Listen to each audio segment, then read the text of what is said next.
Je vous propose qu'on démarre. Donc, bienvenue, merci d'être là. Alors, est-ce que tout le monde a bien compris que c'était un apéro psycho et que le thème c'était les pervers narcissiques? Ah, parce qu'il faut avoir envie un petit peu quand même. En fait, moi j'aime bien le lieu et mon idée c'était qu'il y ait des échanges. Donc en fait, qu'il y ait un thème, même à terme que vous puissiez choisir le thème. Et puis, moi je vous dis ce que je sais sur le sujet, mais qu'on puisse avoir des échanges, c'est ça qui est sympa quand on est un petit groupe comme ça, c'est que ça reste convivial et que ça reste vivant. Donc, pour démarrer avec les pervers narcissiques. Comment dire? Donc c'est un sujet à la fois simple parce que je dirais ils sont assez faciles à repérer, et complexe parce que ce sont des gens qui vont vraiment brouiller le cerveau. Donc ce sont des gens où on va beaucoup réfléchir et on va pas y voir clair du tout, en tout cas quand on est sous emprise. Alors, est-ce que certains ont déjà eu affaire à un pervers narcissique? Alors, est-ce que vous savez un petit peu comment on les définit? Alors déjà, en fait, un pervers narcissique, ça n'existe pas dans la classification internationale des maladies mentales. Donc en fait, la personnalité narcissique, c'est-à-dire... Alors, je vous les ai imprimés pour être sûr de ne pas dire de bêtises. La personnalité narcissique est caractérisée par un sentiment de supériorité par rapport aux autres, un besoin d'être admiré et un manque d'empathie. En fait, il s'aime lui-même. La personnalité narcissique, donc, elle est classifiée dans le DSM. C'est-à-dire qu'en fait, c'est vraiment un trouble de personnalité. Un trouble de personnalité, on disait jusqu'à présent qu'en fait, c'est quelque chose de... c'est une structure. Donc, c'est assez rigide. Donc, ça ne bouge pas. Or, on sait maintenant, avec la théorie de la dissociation structurelle, en fait, je vous en parlerai un petit peu si vous voulez, que les troubles de personnalité sont des conséquences pathognomoniques. C'est-à-dire que ce sont des conséquences logiques, normales, de psychotrauma. Donc en gros, quand on est face à un trouble de personnalité, c'est qu'on a une personne qui s'est adaptée. Et le trouble de personnalité, alors narcissique par rapport à la classification de psychopathologie, mais ce qu'on appelle aujourd'hui, ce qui est très tendance au niveau médial, les pervers narcissiques, ce sont des personnes en fait qui se sont adaptées à des traumas, souvent à une problématique d'abandon, en mettant en place un mécanisme de défense. Alors des mécanismes de défense, on en a tous, sauf que là, eux, leur mécanisme de défense, c'était d'essayer d'être l'enfant parfait. Et comme ça marche, en fait, ce sont souvent des enfants, alors ça commence très tôt, hein, ça commence avant 5 ans, ce sont souvent des enfants qui sont attachants, qui sont assez fascinants, qui ont une facilité verbale, qui parlent très bien, qui sont en général beaux, qui ont du charme. Et en fait, ils arrivent à extorquer, à obtenir ce qu'ils veulent des adultes, de leur entourage, et ils ont un don d'observation. Donc en fait, ils vont arriver à repérer aussi les failles chez un de leurs parents. Et ils vont utiliser cette faille-là pour commencer justement à manipuler, avec des outils qu'on connaît, qui sont repérés. Hein, les outils du manipulateur, on les connaît. Il y a 30 critères qui permettent de repérer un manipulateur. Et en fait, le souci, c'est que cet enfant, comme ça marche, si vous voulez, il va continuer à utiliser ces mécanismes, cette communication de manipulation. Et ça va s'installer en trouble de personnalité, en tout cas en mécanisme de défense rigide. Et cette personne ne sera plus que sur ce mode-là. Et c'est pour ça qu'on dit qu'en général, un pervers narcissique, c'est quelqu'un qu'on ne peut pas soigner. On ne peut pas soigner aussi parce qu'il ne souffre pas. Le problème, c'est les autres. C'est les autres qui ont un problème, c'est les autres qui l'embêtent, c'est les autres qui le rendent malheureux. Et en fait, cette structure en Dr Jekyll and Mrs Hyde, c'est-à-dire que c'est comme si, pour éviter de décompenser sur un mode psychotique, ils avaient clivé leur mécanisme de défense. C'est-à-dire qu'en eux, comme nous tous, il y a du bon et du mauvais. Sauf que s'ils voient le mauvais, ils ne sont plus l'enfant parfait. Et il y a un enjeu terrible, il y a un enjeu d'abandon. Donc en fait, ce que je fais, c'est que je vais me narcissiser, je vais paraître beau, je vais paraître séduisante, mais ce que je vois de mauvais en moi, il faut que je trouve une victime pour l'introjecter, pour le projeter sur cette personne. Et du coup, moi, je n'ai plus de problème, puisque moi, tout ce qui est mauvais en moi, je vais le projeter chez l'autre. Donc ce mécanisme de défense, en fait, c'est un mécanisme de défense contre une décompensation schizophrène, psychotique. C'est pour éviter de devenir psychotiques qu'ils sont devenus manipulateurs. Voilà un petit peu les grandes tendances. Il y a beaucoup de choses à dire. On peut revenir sur les 30 critères si vous voulez. Vous voulez que je vous les lise ? Ça va peut-être vous parler. Alors attention, ce questionnaire, il permet de les repérer. Il y a 30 critères. Il faut en avoir au moins 14 pour coter quelqu'un de pervers narcissique, de manipulateur. Parce qu'on a tous des stratégies de manipulation. C'est pas parce qu'un jour on va utiliser 3 stratégies de cette liste-là qu'on a un trouble de personnalité manipulateur. Donc ça, c'est important. Par moment, on est dans des périodes de sa vie où on va manipuler. Ça ne veut pas dire qu'on a un trouble de personnalité, qu'on a cette structure rigide, que c'est notre seul mode de communication. Voilà. Donc, on y va pour les critères ? Alors, le premier. Alors, déjà, je vous lis. Donc ça, c'est Isabelle Nazaraga. C'est une collègue à moi qui est spécialisée dans le domaine. Donc en fait, elle explique que ces 30 caractéristiques sont bien précises, définissent les manipulateurs pervers narcissiques. Pour savoir si on a affaire à un manipulateur, on doit extraire de la liste au moins 14 de ces caractéristiques. En deçà de ce nombre, il s'agit plutôt d'attitudes isolées, certes néfastes à une relation épanouissante, mais qui ne nous permettent pas de parler de manipulateurs. Alors là, elle encourage vraiment à mettre des exemples précis à chaque fois. Et c'est assez compliqué, donc moi dans ma pratique professionnelle, je vois que souvent les gens me disent « Oh non, non, non, ça il l'a pas ». Et en fait, quand j'écoute des choses de la vie de la personne, mais oui, c'est ça. Sauf qu'on a le cerveau tellement brouillé qu'en fait on ne voit pas. Vous voyez ce que je veux dire ? Voilà. Par exemple, je vais vous donner des exemples. Il y a une dame qui me disait que son compagnon, il était tête en l'air et qu'en fait, chaque fois qu'elle avait une demande ou demande de l'aider ou quoi, il n'entendait pas, il était dans son monde. Et alors qu'en fait, au boulot, professionnellement, pour les amis, il n'oublie jamais rien et il répond toujours aux demandes et il entend très bien. Donc c'est quand même bizarre cette attention sélective. Voilà, ça va être des critères qui, voilà, c'est quand même assez étrange, surtout quand ça se répète et que ça devient systématique dans le domaine affectif, dans le domaine intime. Alors le premier, c'est quelqu'un qui culpabilise les autres au nom du lien familial, de l'amitié, de l'amour, de la conscience professionnelle. Donc voilà, ça c'est une des armes favorites, je culpabilise.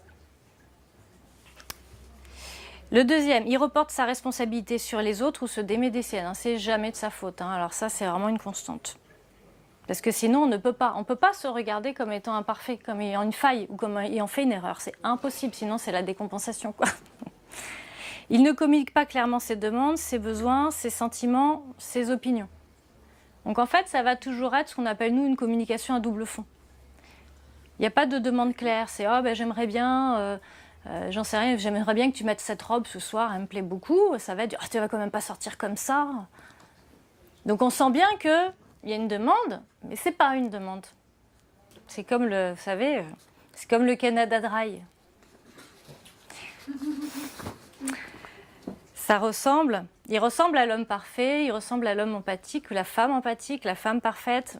Ça ne fait que ressembler. C'est une personne qui répond très souvent de façon floue. Donc l'exemple que je vous donnais par exemple, soit répond pas, soit répond de façon floue, on verra, ou je sais pas, tu te poses toujours tellement de questions, enfin voilà. C'est quelqu'un qui change ses opinions, ses comportements, ses sentiments selon les personnes ou les situations.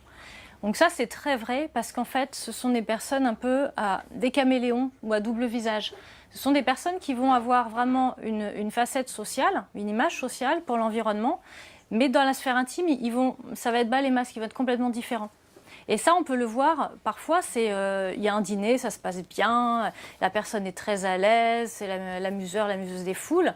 Et puis, dès que les invités sont partis et qu'on ferme la porte, c'est « Ah, mais pourquoi t'as dit ça à un tel? Mais tu te rends compte de ce qu'on a pensé de moi ?» Et voilà, et tout d'un coup, le masque tombe d'un coup. Et alors qu'on avait cru passer une bonne soirée et qu'a priori tout était bien, tout d'un coup, on se dit « Ah bon ?» Et là, du coup, on se prend des reproches, on se prend des critiques, et là, on a affaire à quelqu'un d'exécrable. Ça vous parle un petit peu, certains de ces critères? Le 6e critère, c'est quelqu'un qui invoque des raisons logiques pour déguiser ses... Donc ça aussi, c'est assez marrant parce que souvent, ce sont des personnes intelligentes, c'est pas une constante, mais du coup, qui vont avoir un argumentaire, une façon d'amener les choses qui va paraître extrêmement logique. Ils vont nous emmener avec des démonstrations, finalement, on va les suivre. On se dit, bah oui, et sur le coup, effectivement, on adhère au truc, c'est logique. Sauf que, en fait, les tenants et les aboutissants est quelque chose qui ne colle pas. Mais dans la démonstration, sur le coup, on y adhère. Il fait croire, la personne, fait croire aux autres qu'ils doivent être parfaits, qu'ils ne doivent jamais changer d'avis, qu'ils doivent tout savoir et qu'ils doivent répondre immédiatement aux demandes et aux questions. Donc voilà, c'est ouais, tu sais pas ça, ou voilà, c'est une personne qui est cultivée et du coup qui va. Parce que ça aussi, c'est un critère, c'est-à-dire que c'est une personne qui est constamment en comparaison. En comparaison pour mieux se revaloriser. Et du coup, mieux se revaloriser, ça veut dire dénigrer l'autre. Donc ça ne fonctionne que comme ça. Donc forcément que la moindre petite erreur que vous avez faite, vous voyez, si c'est dans le cadre professionnel par exemple, alors au début vous allez être accueilli, c'est vous qu'on attendait, vous avez les compétences parfaites pour le poste, et puis au fur et à mesure, moins de petits trucs mais vraiment anodins, c'est ah quoi mon Dieu, mais vous savez pas faire ça, mais c'est pas possible de faire une erreur là-dedans, ou pas forcément dit de façon aussi énervée, mais on va appuyer pile poil sur ce qui va pas. Et puis quand vous ferez bien votre travail, vous ferez peut-être plus, on dira bah oui, enfin, c'est normal, hein, vous faites que votre travail. C'est quelqu'un qui met en doute les qualités, la compétence, la personnalité des autres. C'est une personne qui critique beaucoup, sans en avoir l'air, qui dévalorise, qui juge. Personne n'est assez bien en fait, il n'y a que cette personne-là qui est bien. Les autres, donc ça va être aussi, alors ça c'est pas vraiment ce critère-là, mais en fait, quand les manipulateurs ont une proie, ils vont faire en sorte de les couper, de les isoler du réseau social. Donc si vous avez des amis, des parents, ça va être ah oui non mais tes parents on va quand même pas les voir chaque week-end, ou ça va être ah oui non mais ta copine tu crois qu'elle t'aime mais attends t'as pas vu l'autre jour ce qu'elle t'a fait ou... Donc en fait ils vont mettre en doute la qualité et la compétence des autres ou même la relation affective des autres, et l'objectif c'est de couper un peu les relations affectives. Donc c'est une personne qui fait faire ses messages par autrui, donc c'est très rare d'avoir une demande claire, hein.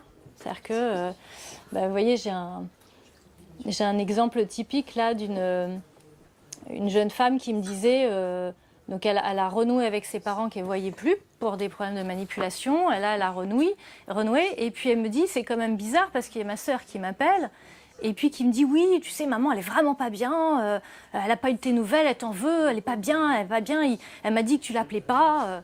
Et du coup, ma patiente qui me dit, mais pourquoi elle m'appelle pas moi, je ne comprends pas.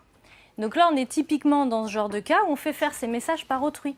Parce que sinon, ce ne serait pas drôle. L'idée, c'est de culpabiliser et de faire croire à la sœur que l'autre sœur n'est pas bonne, en fait. Hein, vous voyez, c'est que des choses comme ça qui paraissent claires et en fait, tout est embrouillé. Alors, tout est clair quand on a le questionnaire et qu'on a les critères en tête parce qu'on peut ticker tous les trucs de la liste. Mais quand on n'y comprend rien, au départ, on culpabilise.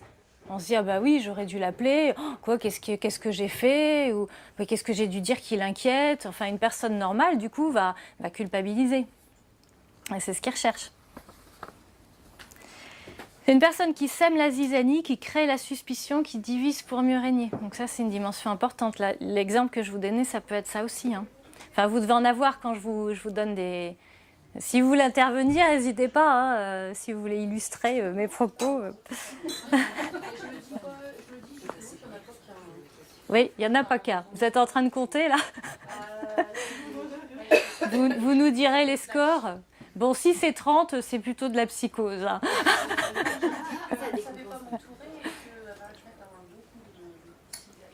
Oui, alors ensuite, si vous voulez, je vais vous expliquer comment on fait. Voilà, le mode d'emploi. Donc c'est une personne qui sait se placer en victime pour qu'on la plaigne. Donc en fait, ça va être... c'est des personnes, donc, comme je vous disais, dès l'enfance, ils savent très bien observer.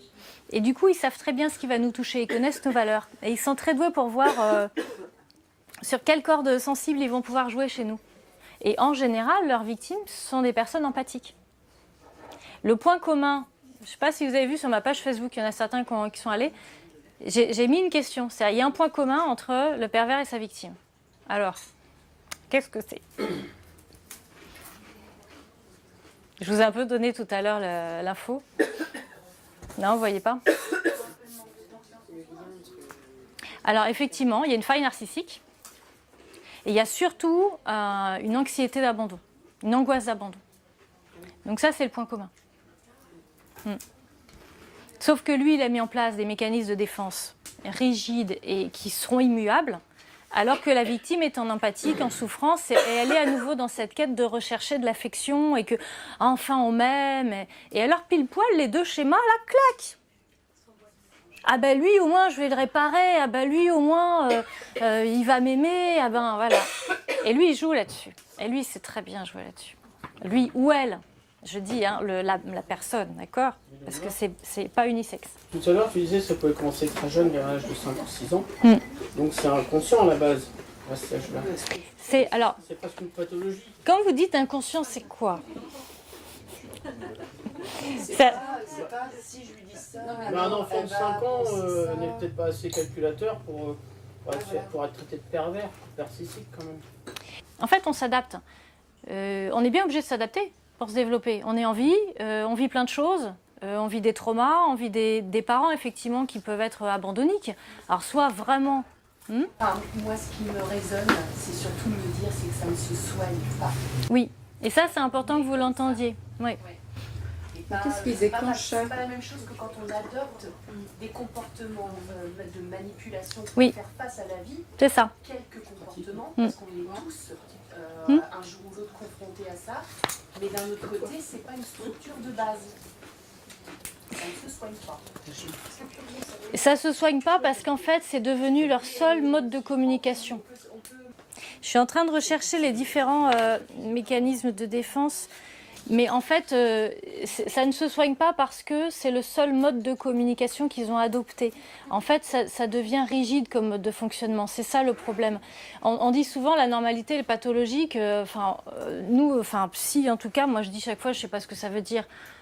Normal, ça veut dire suffisamment bien adapté. Voilà, ça veut dire souple, ça veut dire flexible. Des structures psychotiques, c'est des structures très rigides qui se sont mises en place très certainement pour faire face à quelque chose où il y avait un gros enjeu. Un enjeu de perte affective, un enjeu de violence, un enjeu de ne pas exister. Enfin, il y avait très certainement un enjeu par rapport aux besoins fondamentaux de l'enfant initialement. Mais comment cet enfant-là s'y adapter par rapport à ses ressources, par rapport à ce qu'il a mis en place? Une personne qui est en souffrance, c'est sain psychiquement. Parce que ça veut dire qu'elle va se remettre en question, elle va aller chercher du sens, elle va pouvoir effectivement construire d'autres choses pour s'adapter mieux à sa vie. Une personne qui n'est pas en souffrance comme le pervers narcissique, puisque justement... il va introjecter dans l'autre sa partie négative, il ne va pas se remettre en question. C'est impossible. C'était au départ, il était en souffrance avant de mettre ce système en place alors. Au départ, il y a un problème d'abandon. Petit enfant, il y a un problème d'abandon. Voilà, c'est le point commun qu'on a retrouvé. Alors, abandon, pas forcément abandon réel, hein, vous voyez, ça peut être effectivement une personne qui a été abandonnée, qui a grandi en foyer, mais en général, c'est plutôt des abandons affectifs. Un enfant qui n'a pas été investi psychiquement ou affectivement, ou qui est venu alors qu'on ne l'attendait pas et ça fait chier tout le monde parce que les parents sont âgés et puis... donc en fait, on va le laisser pousser, on va faire de l'élevage, quoi. Il va pousser tout seul. Là, du coup, il y a certainement une problématique d'abandon. Est-ce que ça pourrait être de la jalousie dans une fratrie, par exemple? Ce sont des gens qui sont très jaloux. Oui. On n'a pas fini tous les critères, mais...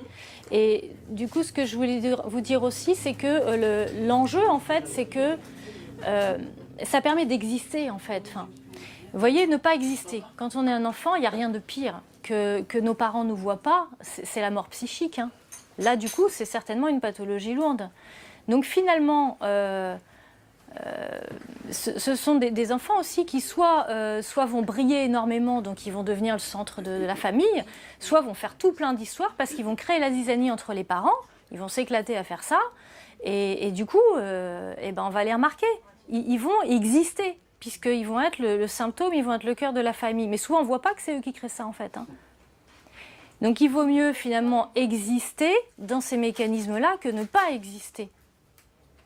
Est-ce que ces personnes-là peuvent justement pour attirer l'attention et pour se sentir revalorisé, se sont esquivés oralement.